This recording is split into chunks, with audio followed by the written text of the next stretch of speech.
Brutal that many schools are changing their back-to-school plans, and we're tracking Tropical Storm Lee, soon to become a hurricane. Then, what's behind a surge in cancer rates in people under age 50 on the CBS Evening News.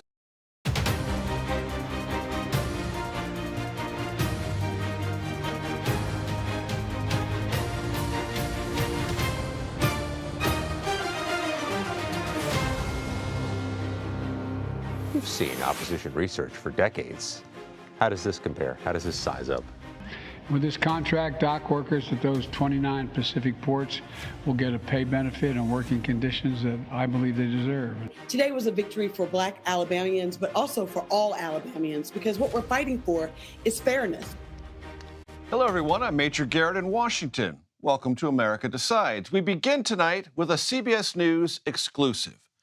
We have learned that many of the lies told by embattled New York Republican Congressman George Santos were captured in a searing report commissioned by his own campaign a full year before his election. CBS News congressional correspondent Scott MacFarlane joins me now with that story. Scott, what I just read is what we call in the trade a grabber. Please explain. This 100-plus page report was commissioned back in 2021. They actually contracted some professionals to do this research. The Santos campaign commissioned this research to get ahead of any potential negative stories. And it's a more than 100-page report. That's the cover shot. That there are so many pages is indicative of what this report was. A prequel, if not a preview, of the scandals that surround Congressman Santos. There are so many parallels in this internal opposition research report to the troubles Santos faces today, including the criminal charges. There are allegations in this internal report that surfaced at the Santos campaign's own commission that detail his potential improprieties with money, his lack of truthfulness about his life story, about his biography, about his family roots, claims about his grandparents being Holocaust survivors, his claims about having been married before. But more to the point, Major, the warning signs in this report were noted inside the Santos campaign. CBS News has learned that multiple campaign aides asked Santos to drop out of the race. When he refused to, those aides quit the job. They recognized what they were holding in that internal report. And Scott, for those in our audience who may be unfamiliar with this, walk them through that this is something that lots of campaigns do. They don't wait for somebody else to ask hard questions or uncomfortable questions. They try to prepare themselves by digging into the candidate's past and unearthing things so they can be prepared. Correct? In fact, some party leaders will insist on a candidate doing so. Some of these groups that help organize campaigns for the parties will say, if you want to become a candidate for federal office, you need to have an internal report on your own potential vulnerabilities. And if you think about it more fundamentally, Major, who's the best person to launch an investigation of problems in someone's life? That person, him or herself. They know best where to look and where to dig and what to try to reveal. Let's put that aside for a moment. These types of reports are not only done by the candidate, but they are often shared so that people are aware of what's happening with candidates that may be on the ballot. Our CBS News reporting indicates that this was circulated among some House Republican campaign leaders in Washington. At least the conclusions of this report were shared with those leaders. And we brought these questions about this type of vulnerability report, the power in this one. What did this one mean to an old campaign hand? Doug Heye is a veteran campaign strategist for the Republicans. Here's what he said about what this report included. You've seen opposition research for decades. How does this compare? How does this size up? We've seen resume padding before, but the whole host of very questionable things over and over again, and not just in one direction, but in seemingly every facet of his life, personal, professional, educational, turns out to be not just questionable, but an outright lie. That is staggering.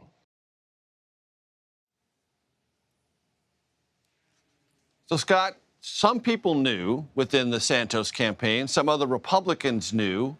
What does this do, if anything, to George Santos' status now?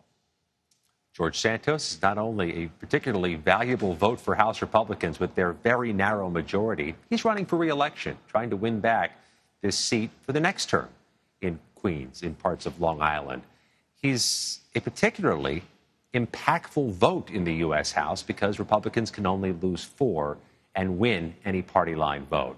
His federal criminal case is ongoing. There was supposed to be a court hearing tomorrow, Major, a status conference in that hearing. The prosecution and the defense have agreed to push that back to late October. And our CBS News read of the court documents that were filed over the past 24 hours indicates that there may be plea negotiations or at least a conversation about resolving this short of trial underway. So that court hearing was postponed by the judge to late October. Congressman Santos returns here Tuesday. He is still a voting member of the U.S. House and a pretty impactful one at that. The value of Scott's reporting is that George Santos just didn't become a matter of curiosity and consternation among House Republicans overnight. Lots of people knew, or at least had reason to know. That's why this story matters. Scott, I want you to catch our audience up on something else that happened on the other side of the Capitol today.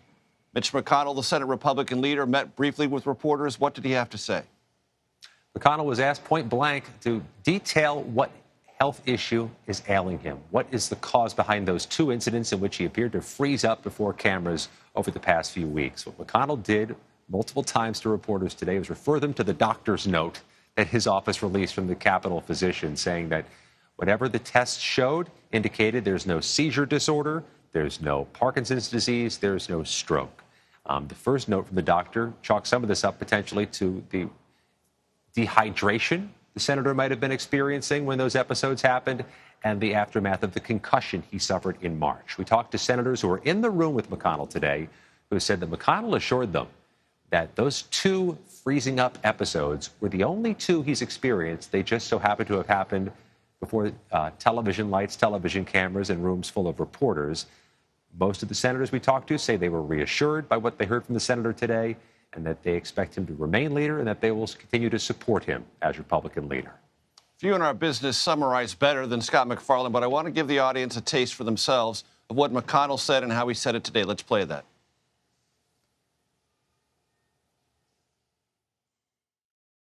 What a doctor said is the precise medical reason for those 2 freeze-ups.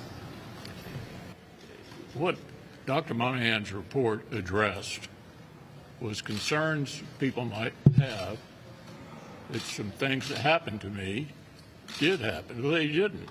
And there's really, I have nothing to add to that. What do you say to those who are calling on you to step down? Do you have any plans to retire anytime soon? I have no announcements to make on that subject. But what do you say to those who are... I'm going to finish my term as leader, and I'm going to finish my Senate term. Scott, briefly, any sense that you got from Republican senators today that either of those 2 things will not happen, that he'll be able to finish his term and remain leader? There seems to be no shifting of the politics here, or the political reality for Mitch McConnell. There's always been a small faction of Senate Republicans who've been trying to challenge him to install a different Republican leader, but he has the overwhelming majority of Senate Republicans still supporting him. And these health episodes and this new report from the Capitol physician don't seem to have budged that as this day ended. Scott McFarland with valuable exclusive reporting and a summary of the ongoing curiosity about the condition of Senate Republican leader Mitch McConnell. Thanks so very much. Federal prosecutors say they plan to bring an indictment against Hunter Biden by late September. The exact charges, well, they remain unclear. The president's son has been under investigation in Delaware on gun and tax charges. Defense attorneys maintain that an agreement remains in place over that felony gun charge, but that gun charge was part of a plea deal for tax offenses that fell apart quite memorably back in July. President Biden often touts his ties to labor groups. We'll speak with an advisor to the AFLCIO about the role unions will play in the 2024 presidential election. You are streaming America Decides.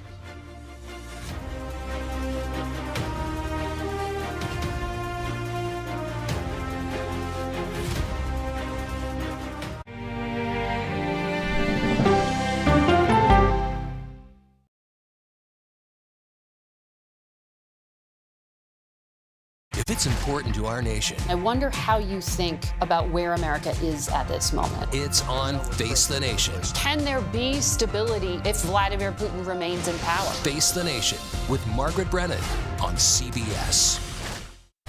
America Decides, taking you inside American democracy. The most important stories on a day-to-day, hour-to-hour basis. You're going to hear a lot of reporting. It is clearly a pivotal moment. Gun control, the economy, education. Both sides of the political aisle fight it out for power. Bringing you the analysis that you need Thoughtfully, with context. Be part of the conversation. On CBS News Streaming. Welcome to America Decides.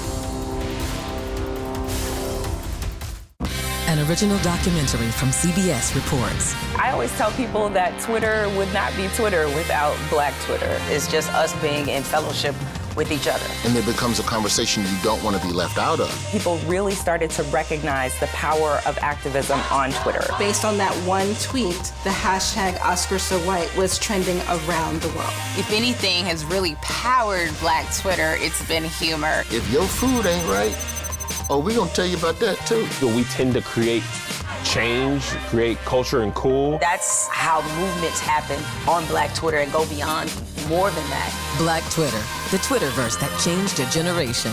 Now streaming on the free CBS News app. When weather turns extreme, The threat of severe weather and dangerous tornadoes is expected to last. CBS News and the Weather Channel bring you virtual weather technology so advanced, so real. Let's bring in our partners at the Weather Channel. Now 6 feet of water, imagine that. Cars that can act like battering rams. These hyper-realistic simulations show you what the weather will look and feel like before it happens. Feel the forecast, streaming on CBS News. An original documentary from CBS reports. The carnage in our nation's schools has become painfully repetitive. Now one more child! School shootings have parents fighting mad. I promised my daughter I was going to fight. It's going to keep on happening. And teachers taking lessons in how to fight back. This is an exercise. We approach it as it's you or them. It shouldn't have to be your teacher's job to protect your life. But will the battle over gun control, People are afraid that they're going to lose their gun rights altogether. be the hardest lesson of all? The exercise, you're having to shoot at an adult. Are you prepared to have to kill one of your students? Guns in the Classroom, now streaming on the free CBS News app. She's the most successful alpine skier, male or female, ever, and a worldwide inspiration. We need a lot of women doing sports really, really well. The story of Michaela Schifrin's game-changing reign at the top of the slopes when we go person to person. Welcome back to America Decides. Labor unions are proving to be a driving factor leading up to the 2024 presidential election. New polling from the AFLCIO finds that 2/3 of all Americans support labor unions. 88% of those under the age of 30 said they believe in the power of union organizing. Ray Zaccaro joins us now. He's Director of Public Affairs for the AFL-CIO, and one of the things that means is there's probably nobody at the White House. He can't get on the phone pretty quickly. Ray, it's good to see you. Major, it's so good to see you. It's been a while. Ray, how would you describe the current state of the Biden re-election campaign? Look, I think this president has the most remarkable record to run on. We've never seen a president in recent history that is as pro-labor as President Biden. And the fact is his record speaks for itself. But what I find really extraordinary is the uprise in popularity of labor unions that you just showed on that graphic from the poll that we released last week. It is a staggering number that 88% of people in America 30 and under are enthusiastically supportive of labor unions. And this president, look, Major, you've been covering politics a long time. You'd have to really search your memory bank to go back to find a president who used the word union in as many speeches as often as this president does. Yes, I remember covering Bill Clinton. He didn't do it that often. He did, not under duress, but in selective places, selective audiences. President Obama leaned in a little bit more, but not nearly as much as President Biden. Right. Well, I think President Biden's record is clear here, which is why we made an historic decision early on to endorse President Biden right away. And we had an extraordinary event in Philadelphia back in June where we saw it was a labor union member-driven event. Everybody that spoke there, with the exception of the President of the United States, were labor union members. The support across the board for President Biden with union members is very strong. But what's also strong is the support for unions across America. You know, we're seeing 71% of Americans support labor unions, support union activism right now. And I think that speaks to the political climate that we're in and why this president stands a really great chance of re-election, because of the support of labor unions and his support of the working people in America. Ray, to clarify, you don't harbor any anxiety whatsoever about the state of the energized part of the Biden-Harris re-election campaign, meaning its voter outreach, connection with Latinos, key constituencies within the party? Everything's Jake?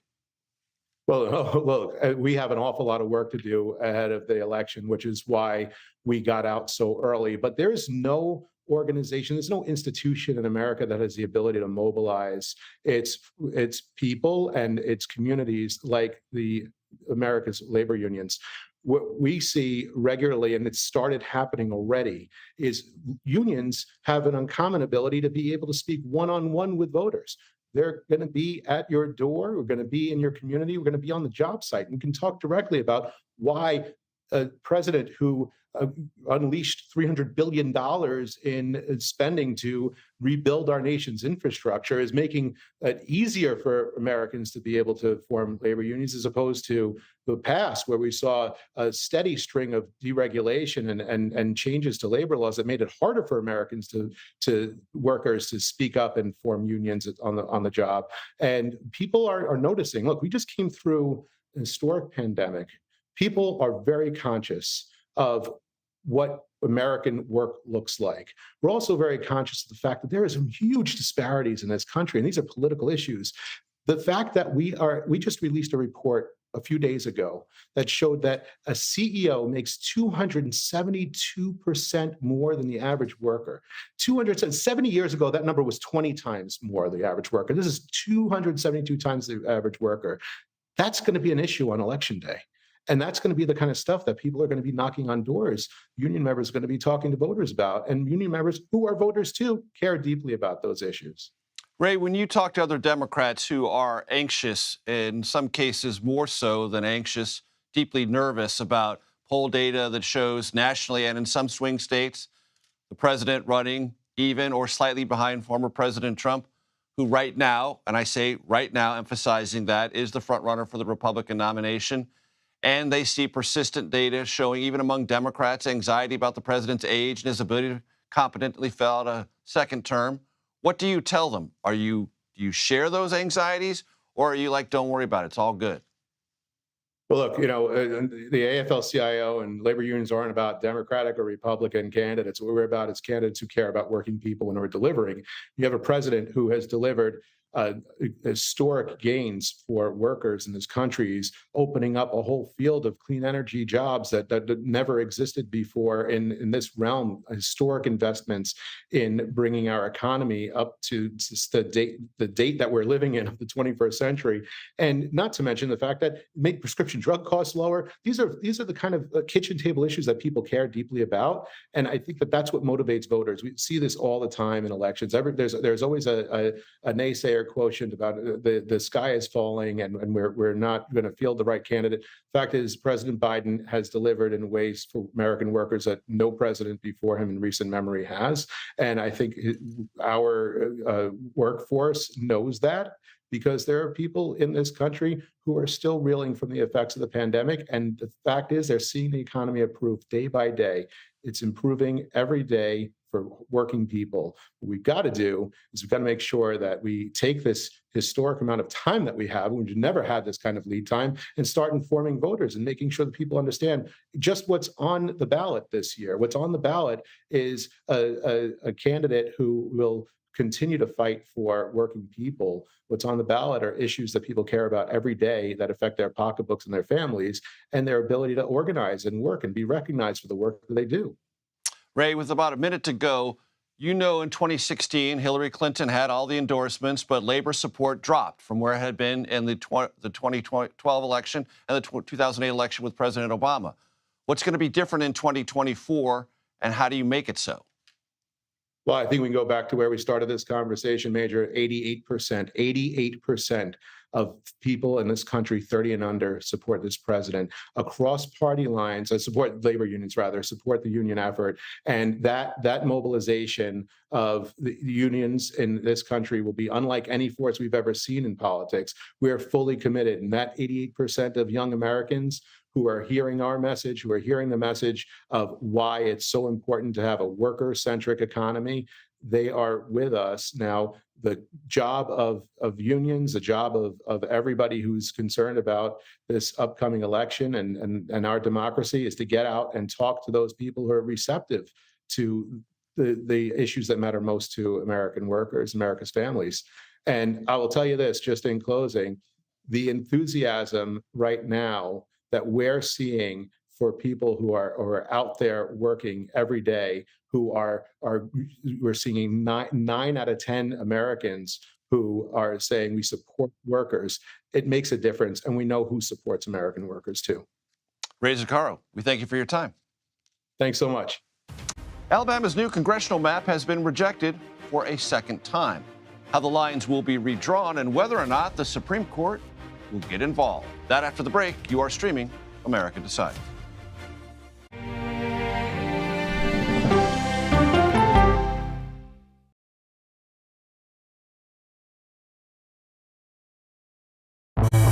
An original documentary from CBS reports. Controversial Congressman George Santos. Why won't you answer our questions? How did he manage to get elected? Thank you very much, and God bless you, and God bless the USA. George Santos' campaign was a campaign of deceit, lies, fabrication. And who is he, really?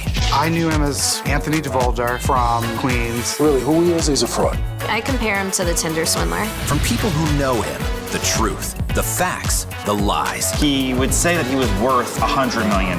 It's an incredibly cynical episode in American politics, beyond satire. Had you ever seen anything like this? No, and I hope I never see it again. Campaign of Deceit, now streaming on the free CBS News app.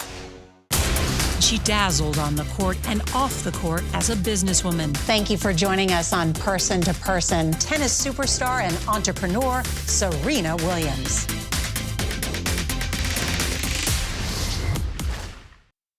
An original CBS Reports documentary. I asked my students, what are we going to do about racism in the United States? The backlash over teaching about racism in American schools. I don't think it has any place in the classroom. We can either pretend and say, no, we're not racist and we're all great people, or we can actually start to do the really, really hard work of addressing it. How did you lose your job? I made the statement that white privilege is a fact. Is it helping diversity and inclusion? When you bring in different people's stories and experience, it enriches education. If you don't talk about something, it doesn't go away. Or driving us further apart? What schools are doing to our children in the name of anti-racism is in fact teaching them racism. The intention is to put us in this war against each other. An original CBS Reports documentary, streaming now.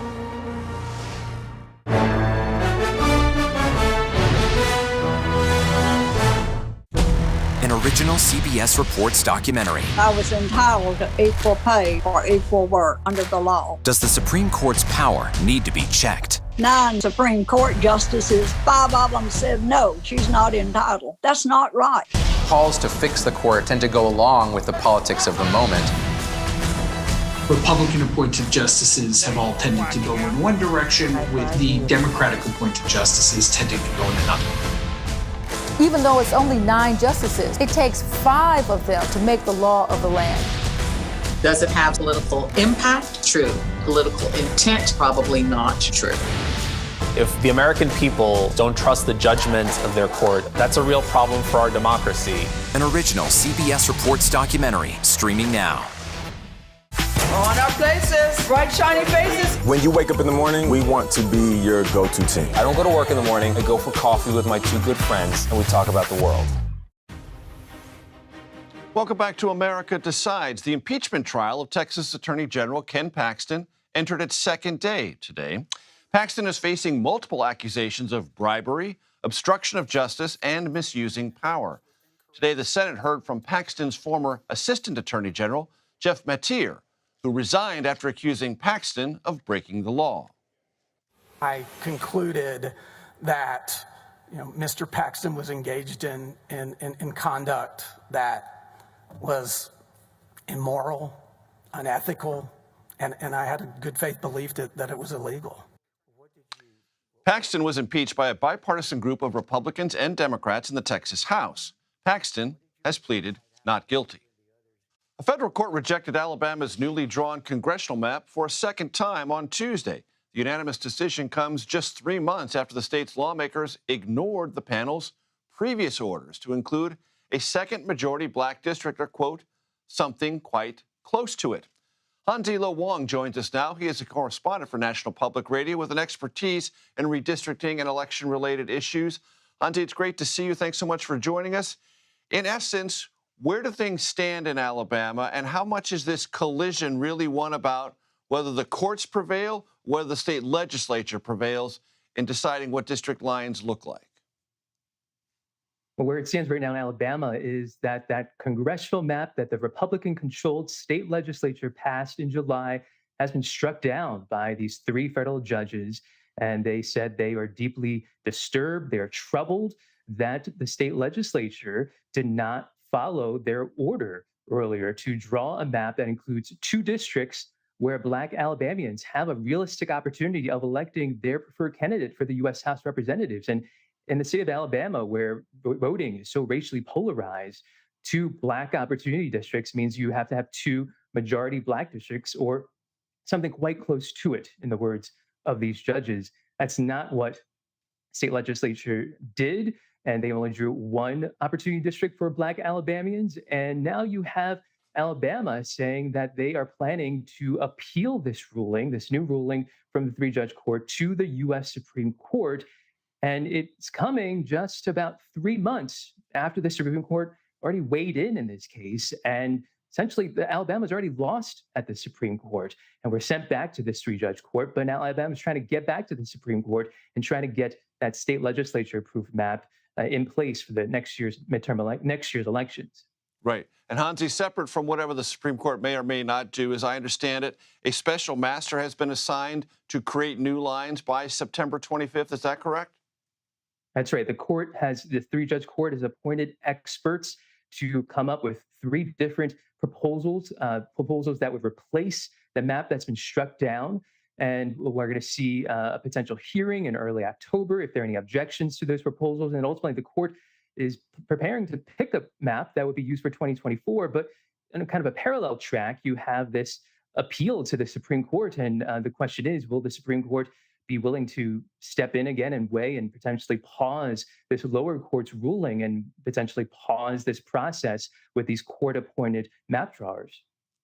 There's also something happening in litigation over district lines in the neighboring state of Georgia. Catch us up on that, if you'd be so kind. Yeah, there's a related case in Georgia. There's also a related case in Louisiana. They're also, just like in Alabama, cases about Section 2 of the Voting Rights Act, and also about maps being approved, congressional maps, without an adequate number of majority Black districts, according to the federal courts. And so, and also to these challengers of these maps.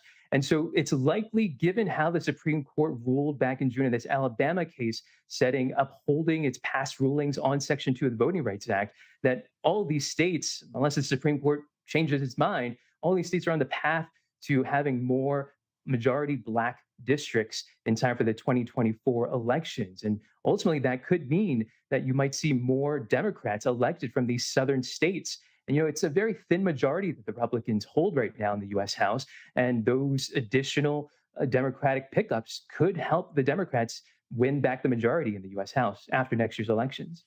Hansi, as you well know, people who are debating about the viability of the Voting Rights Act sometimes say that it was gutted by an earlier Supreme Court decision. You've mentioned Section 2 a couple of times. That clearly is an operative part of the Voting Rights Act. Briefly explain what Section 2 does and why it matters in all the states you've just mentioned.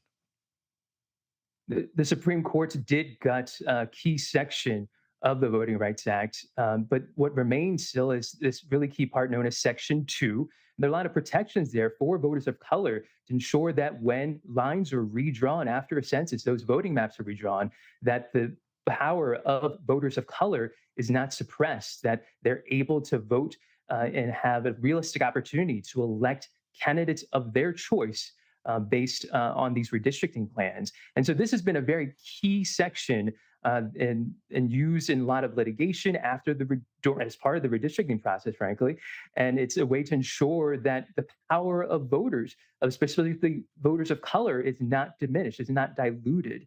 One thing I should mention is that there is another lawsuit I'm tracking out of Arkansas, which is questioning who can actually bring these Section 2 lawsuits. So this is a potential way to potentially gut Section 2 of the Voting Rights Act.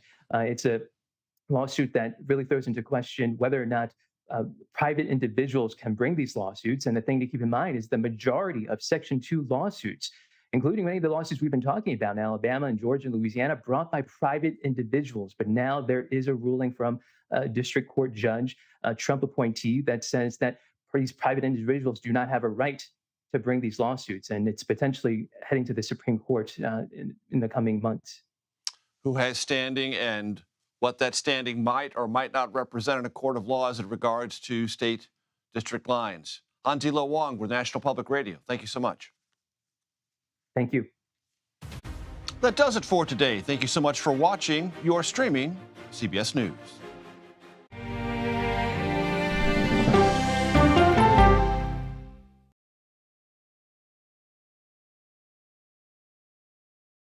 It's a history-making meeting. 4 extraordinary women who are all 4-star generals and admirals. How did you deal with being discriminated against? I just worked harder. The future of an ever-evolving U.S. military.